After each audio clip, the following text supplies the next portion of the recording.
Alors, c'est un des beaux cadeaux de la vie et je remercie l'univers de m'avoir mis cette femme exceptionnelle sur ma route. Elle est devenue comme une petite maman pour moi. C'est vraiment un beau cadeau. Alors, je vous remercie, puis je vous invite à la découvrir. Sœur Angèle en période de confinement dans votre jolie petite cuisine à Montréal. Qu'est-ce que le confinement à cause du COVID vous apprend? Qu'est-ce qui a changé dans votre vie à vous? Ben, ça a changé beaucoup, c'est que j'ai appris à écouter. Mais vous écoutiez déjà, Sœur Ah non, Angèle. mais là, davantage. Parce que j'avais pas de solution. Ça, le COVID, c'est quelque chose d'imprévisible, quelque chose que l'on ne voit pas. Puis les gens ne m'arrêtent pas de me parler de ça. Et puis là, j'ai dit, quelle sorte de bibite que c'est ça? Invisible. Et puis, elle est en train de tuer qui saisissent pas la situation, ben, je comprends qu'ils sont angoissés. Parce qu'ils ont peur de mourir, ils ont peur de vieillir, ils ont peur de tomber malade, ils ont peur de tout ce qui passe, et puis la peur. Tandis que moi, je vais vous dire, c'est une chose que je me dis, non, je suis une personne plutôt positive. J'ai souri, puis je me suis dit, garde, je ne peux pas régler tout. Mettez-vous dans l'esprit, on ne peut pas. Mais on va faire notre possible. Alors, quand on est des grands-mamans, quand les jeunes vous appellent, ben, vous avez des beaux mots à dire de votre expérience. Vous êtes des gens d'expérience, des gens qui ont déjà, ils en ont vu tout et couleurs. Alors, je vais donner un petit exemple, comme moi. Bon, ben, je suis née dans la guerre, j'ai vécu le déménagement, j'ai vécu l'immigration, j'ai vécu à apprendre une langue, j'ai vécu à apprendre une mentalité et j'ai appris à apprendre à vivre dans un couvent. Quelle affaire, toi! Alors, je me suis dit, dans tout ça, si vous ne développez pas l'humour et l'écoute, vous êtes faite. Alors, dans ma vie, moi, je m'amuse. C'est que le bon Dieu m'a donné quand même un petit talent de savoir cuisiner. Alors, qu'est-ce qui arrive? C'est que quand je sens qu'il y a quelque chose qui va... Je cuisine, j'expérimente des affaires.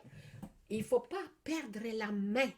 Parce que si vous êtes musicien, jouez de la musique pour tous ceux qui ont besoin de musique, d'amour, de détente. Ceux qui ont voulu cuisiner, cuisiner. Puis ceux qui, maintenant, c'est le temps de semer, semer. Mettez ça de l'amour. Des belles tomates, c'est de l'amour. Ah, mon Dieu. Moi, la nature me fascine. Je regarde tout ce que c'est.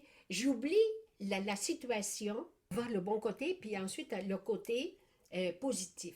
Parce que moi, je me dis, OK, vous avez relevé un grand point. Parce que moi, on n'avait rien à manger. On n'avait pas d'eau dans la maison. On n'avait pas d'électricité. On s'éclairait au pétrole. Et ensuite, il fallait fermer toutes les fenêtres pour pas que les gens nous voient. On ne pouvait pas sortir. Là aussi, on était. Et mais là, on ne trouvait rien à manger. Nous, ce qui nous a sauvés, c'est le verger. Les fruits, puis les légumes, puis la saison que j'étais. Mais ceux qui avaient rien, qui étaient en plein cœur de la ville, j'étais vraiment. Alors, je pense qu'aujourd'hui, vous avez la possibilité, avec la technique actuelle, de communiquer avec les gens. Oui. Puis avec le Skype, vous pouvez y parler, vous pouvez y voir. Et ça, c'est quelque chose. C'est Il faut merveilleux voir. parce que les gens communiquent beaucoup plus, Oui, s'échangent des vidéos, communiquent plus qu'avant finalement, puis ils apprennent à redécouvrir leurs enfants aussi. absolument. Puis en plus de ça, je vais vous dire, c'est ça que je dis toujours. Là, plus on est loin des yeux, on est près du cœur. Parce qu'avec ça, on dit, ah, gardons, c'est beau. Oh mon Dieu. Ben, je regarde, moi, l'autre jour, j'ai fait une émission par Skype. J'avais jamais fait ça. Mais tout le monde a dit, ben, gardons, c'est-tu merveilleux? C'est ton naturel. Oui, on a plus de temps et puis donc on Là, prend c'est le temps pas- de faire des petits plaisirs, c'est ça, C'est c'est ça. des petits plaisirs. Alors, il faut profiter. Et puis, vous allez voir, ça va être dur, mais inquiétez-vous pas, vous allez apprécier beaucoup. Et votre ingéniosité, elle va surgir. Et votre communication, elle va encore effleurer davantage et vous allez sentir que vous avez découvert une famille, vous avez découvert des amis et vous avez gardé des liens avec des gens que vous avez oubliés. Parce que moi, je téléphone tout le temps, puis des gens appellent, c'est vraiment, ici, ils disent, votre votre téléphone, votre boîte est pleine. Et pas pleine, c'est parce que c'est le téléphone qui sonne. Et quand je suis au téléphone, on ne pouvait pas rentrer d'autres messages. Alors, C'est aussi le moment pour les gens qui sont malades et tout ça de ne pas avoir peur de communiquer, de demander, de s'exprimer. c'est ça, il faut pas, savez-vous, notre génération, que c'est la mienne et que c'est la vôtre, que tout, on a été obligé de donner, on est habitué à donner, mais on n'est pas habitué à demander. Oui. On veut s'arranger toujours. Moi, je me dis, bon, ils savent que je demande. Alors, les gens décident. Mais c'est ça, apprendre à demander. J'aurais besoin d'aide. Là. Moi, je vais vous lire quelque chose. Là. J'ai le nouveau credo là, de Sorangel. Le bonheur d'être soi selon Sorangel. Avec ma grande amie Rosette Pipard. Le credo de Sorangel en 12 étapes. J'apprécie le jour nouveau. Je me recueille pour écouter ma voix intérieure. J'ai fait confiance à mon intuition. Je contemple la nature et les bienfaits qu'elle procure.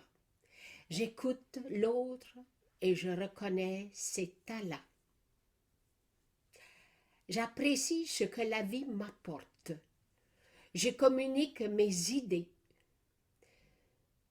J'échange avec les autres et je transmets mes connaissances. C'est bien important de partager tes expériences, tes connaissances.